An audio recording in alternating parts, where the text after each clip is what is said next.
Two men journey to the bars and restaurants of Scandinavia to find amazing beers, always with the same question. Hey, what's on tap?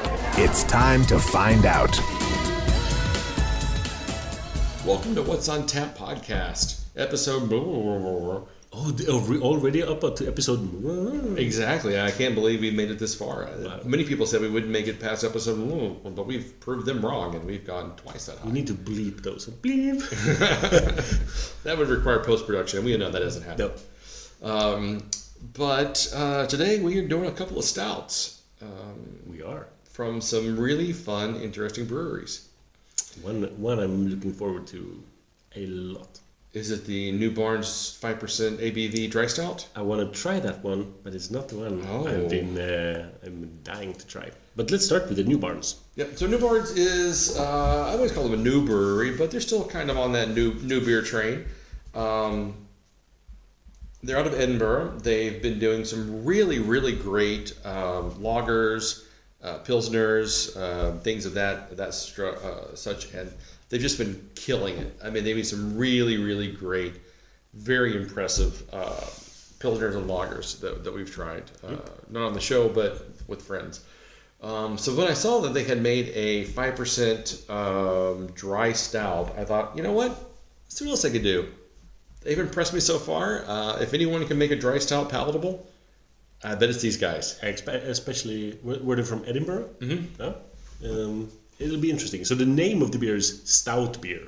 Yep. It just happens to be a dry stout. It's in parentheses even. Yep. I mean, you could even say it's a stout beer. For stout. Stout, beer. Yep. Stout beer. That could also be the name. Yes. But yeah, so, I mean, it looks okay. It looks like a stout. Yep. Wow, there's a lot of roasted malt notes on there. Chocolate and almost a little bit of caramel. Oh yeah, it's a bit smoky in the roasting. Yes, it actually smells like how 10% imperial stouts smelled and tasted 10 years ago. Yep, I don't expect this to be like. I think the mouthfeel is going to be very light because just looking at the beer itself, it looks like it's going to be kind of, I would say, watery but thin in the body. There's the risk. We have to be aware of it. Yeah, but again, at a 5% stout, you're kind of expecting that. Exactly. Carbonation is on point. It looks really good. But I mean, 10, 12 years ago, Brooklyn Black Chocolate Stout smelled exactly like this. Yeah. And there's a little bit of hoppiness on the nose, I think. Sure. Yeah. All right. But I can definitely smell the smokiness. It's almost a little bit of sausage, and I like it. Yeah. So I'm super excited about this. Like I said, if anyone could create like a fun dry stout at a low ABV, I felt that Newbarns could probably do this. And we've never had them on the show. Yeah. It's coming in as more like a Baltic porter kind of to me. It's super, super light in the mouthfeel. It's almost like, I want to say Baltic porter. It's like a almost lagering kind of flavor. Sure. And then I feel like you got this kind of roasted malt, hoppy kind of aftertaste to it. There's a lot of flavor going on here. It's much, much more than, it just kind of keeps building with this roasted chocolate malt aftertaste. It definitely is building. It has a very long aftertaste. Mm-hmm. I mean, it's very palatable. It's very drinkable. I mean, if there's any letdown, it's probably the style itself. Mm-hmm. You don't get a lot of it. It's not kind of like the fun thing. But I think that if I wanted something different to drink on a weekend, this would really hit that spot. Because it's really light. It's super easy to drink. It's got a kind of a raw, bitter edge to it with the malts that I'm quite enjoying. There is a lot of complexity in the flavor when you start to unpack it. I wish there was more on the. So they made it with water, hops, yeast, and barley. And barley's all in capital letters. I don't know if that means anything. It's like, barley! It's what people could be intolerant against. I guess so. I mean, I hate barley intolerance. You know, I thought we've gotten past that as a beer culture. Yeah. Except all kind of grains. Yeah. Barley grains matter. Oh, I feel bad for saying that. Sorry. Pale malt privilege. Yes.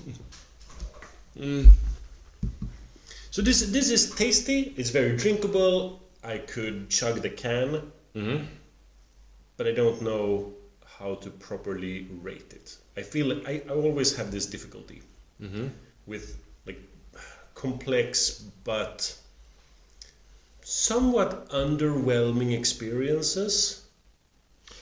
Yeah. So I would say It's one of the best dry stouts I've ever had. I would easily say that. I would say 5 out of 5. Dry stout. Probably Yes. the best one you're ever going to try. Nailed the style. Yep. As a dry stout, it's like a 3.5.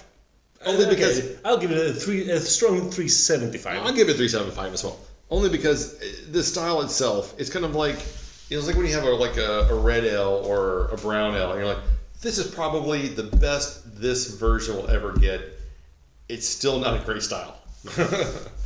And I think this is what here. I don't think you're going to find a better dry stout on the market. Nothing that has as much going for it. This is interesting. This is flavorful. But in the end, it's still like a 3.75. Yeah, I can stretch myself towards a strong 375. Yeah. I have to agree with you there.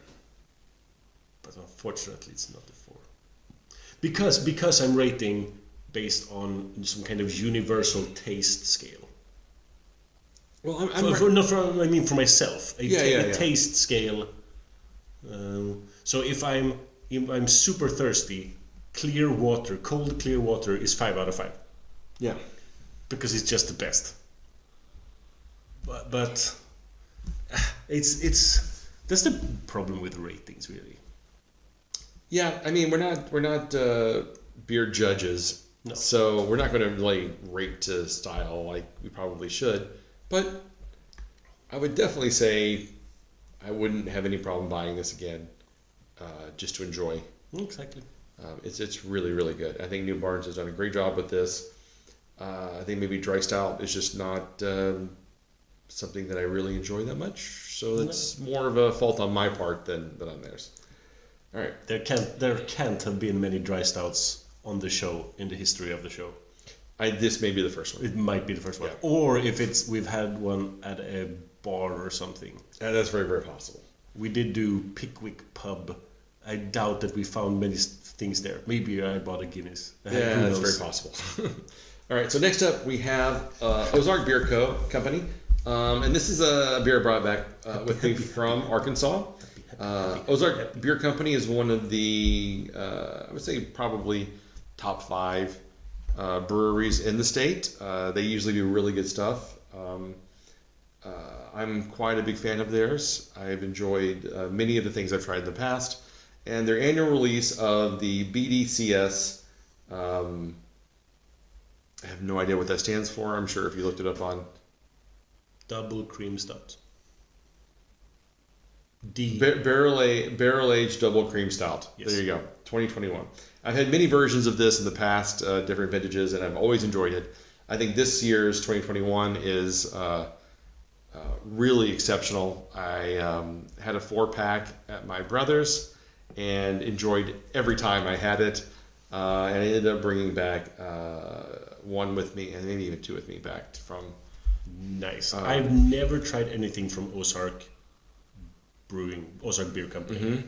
And a small story time, the very, very, very, very first time I was ever at Stefan's apartment, I arrived an hour after the rest of the group had finished an Ozark beer.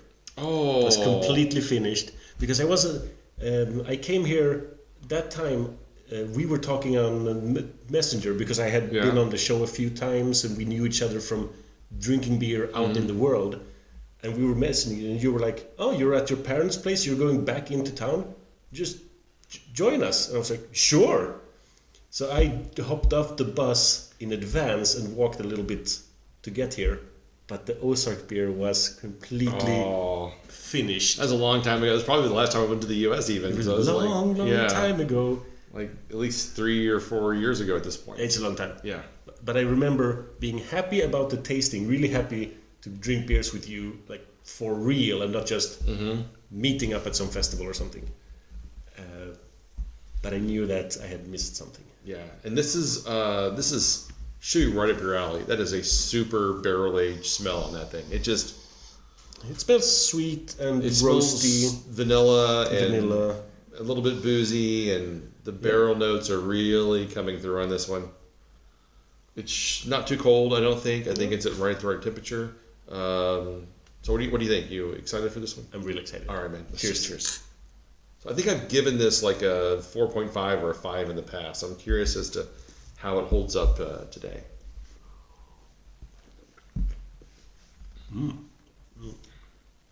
Yeah. I took a really big gulp. It's definitely creamy. So double cream stout, yeah. Yeah. Definitely. The mouthfeel is very, I wouldn't say thick. It's oily, like creamy. Mm-hmm. Yeah. It's not like viscous, like, like it's not the like pastry stouts are really thick and heavy and oily. Sometimes they're like motor oil. Right. This is like thick cream. Yeah. This is, I would say, much lighter than your pastry stout. So it's not as, I don't think as rich, but I think that there's a real depth of flavor here. The aftertaste is just straight up vanilla and bourbon and just a real rich overall, I think, flavor experience. Definitely. I'm definitely getting vanilla. Oh yeah, it's unmistakable. It's not just vanilla for me, it's like a bourbon vanilla. It's definitely that coming from the barrel aging kind of vanilla on this. So there wasn't much on the can, right? Mm-hmm. But I searched it out and it said Imperial Double Cream Stout aged in bourbon barrels for 8 months.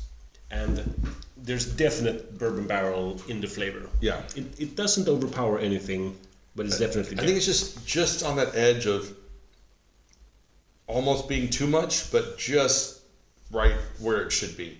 Like it could have been, like you got the feeling like if this had gone just a little bit longer, it would have just fallen apart. But I think it's right at the apex of the barrel aging where it should be, because it gives me all of that complexity and barrel aging and roundness without falling into that tart tannin barrel aging kind of flavors that could develop. There's no tannins, there's no actual wood flavors. No. Definitely. I think it could have gone longer just to get more of the bourbon flavor. I think so. I don't know, man. But I feel like there's a lot of bourbon going on here. It's in a good spot. Yeah. Good roasted aftertaste. Mm-hmm. Some of the flavors are what we used to find in imperial stouts, but has kind of gone out of style and been replaced by more artificial pastry flavors. Mm-hmm.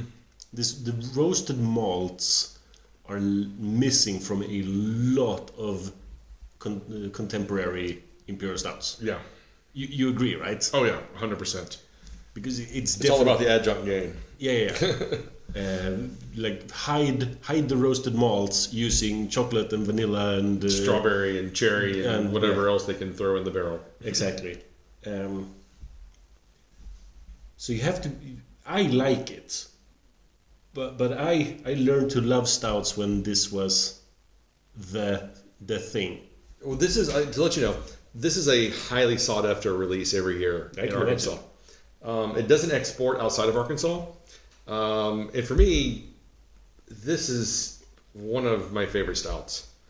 I just think it mouthfeel, flavor, extremely balanced. There's a lot of really great things happening in this glass.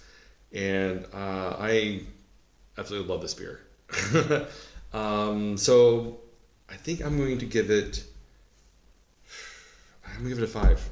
Wow. I've given it a 5 in the past. I think I've sometimes given it a 4.5, or I think that the difference between a 4.5, 4.75, and a 5 is just maybe how cold or how warm it is. I think this is at the perfect temperature. It's just all the right things are playing to its favor. Like I said, I think I've had this particular edition 4 or 5 times at this point. Every time it's just been spot on greatness. And there's no difference for me. It's easily a strong 4.5. Mm-hmm. I don't know if maybe it's a 4.75, but I can commit to a 4.5. Yeah. And well, the problem with this beer, and the reason I kind of was a bit hesitant to bring it to a beer tasting, is that it would get lost in the crowd. If you were to bring it into a beer tasting, I think it would get easily overlooked and people wouldn't appreciate it for what it is. Because when you're trying like 10 like world class or just like heavy adjunct flavored stouts, the one that isn't packed full of cocoa and coconut and vanilla and mango and cherries and I don't know, whatever else they put into the beers these days, strawberries and it kind of gets overlooked.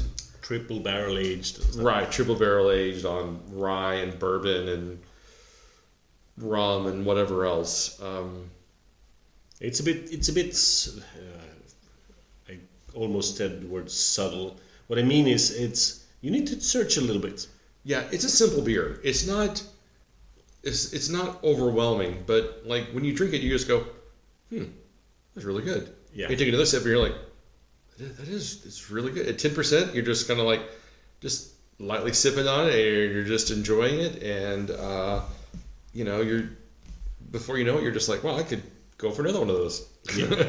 And it's a beer you actually need to dissect it to unravel a lot of these flavors. When we do many of our tastings, the tempo is quite high. Yeah. And we swap from beer to beer because we usually have more than one glass. So there's multiple beers being thrown around, and some of the beers don't get the time and effort that they deserve. Yeah. And some beers don't need that unraveling of flavors because they're usually here is everything at once.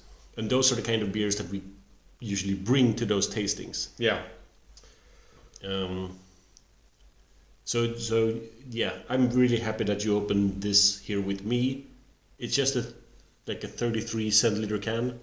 Is that 12 ounce? Mm-hmm.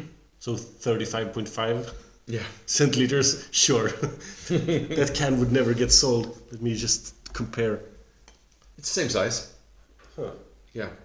Yeah. So 12 ounce cans are the standard in the States, and then you have the I don't know what the bigger size is, but it's 12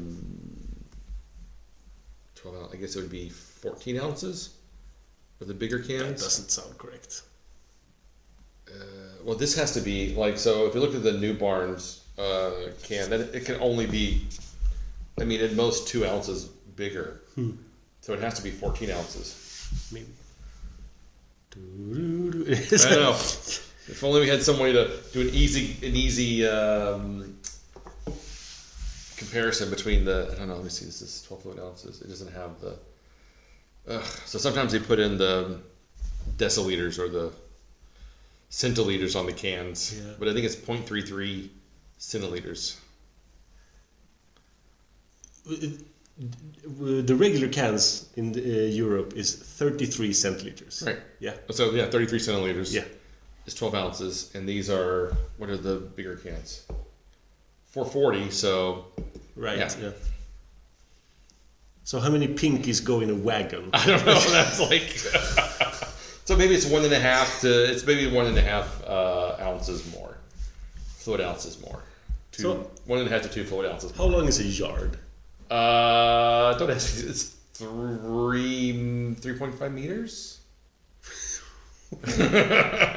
Why? Inch. I can understand inch. That's basically your thumb. So 12 inches equals a foot. Why? That makes no sense. Yeah, I don't know. I'm scared. Okay, so if a foot is basically your foot. I mean, not my foot. I'm only 10.5. You always round up with this. I'm 11. With these kind of things. I don't know what to say. Oh, yeah. No, imperial units make no sense whatsoever. They're just garbage, random things. So it's like, it's 2 cups in a pint, 2 pints in a quart, like 4 quarts to a gallon. Like, what kind of math is that? Just crazy. How does that even make sense? It's not even like, at first it's like, you double, and then it's like, you quadruple, and it's like, you just threw the whole scale off. But so we bash a lot on Europeans and especially Swedes. We bash a lot on the American mystery way of calculating and measuring and stuff. But in Sweden, we actually have one bullshit measurement, and that's the Swedish mile. Oh yeah, that's which 10 is miles. 10 kilometers is a Swedish mile. 10? No one else in the world measures anything by tens. Measuring by hundreds makes so much sense. Percentages just magically appear. 10? Who came up with 10? Yeah, why is a Swedish mile 10? It does not make any sense. Again, it's a very arbitrary unit of measurement. It's super arbitrary. 10 is a nice number. We have 10 fingers, but not when measuring long distances. It's like, how far? That's 4 Swedish miles. Why? Why would you do that to me? So 40 kilometers? What? What I like in the U.S. when you're measuring distance is it's a unit of time. Yeah. So you don't tell me that something is 60 miles away. You tell me it's about an hour away. Oh wow. Yeah. Because how fast? It doesn't matter. You know what? Because it could be 45 miles per hour. It could be 50 miles per hour. But you tell me how long it would take me to get there, then I have a good estimate of like how much time I need to factor into my travel time. Distance is all relative. Yeah. It's really based on units of time. Wow. Yeah. Okay, so that's been what's our measurements podcast.com. You can find us online at what'sontappodcast.com, Instagram, Facebook, Spotify, YouTube, and wherever you can find a podcast about arbitrary units of measurement, you can find What's on Tap podcast. So until next time, keep measuring, you dum-dums.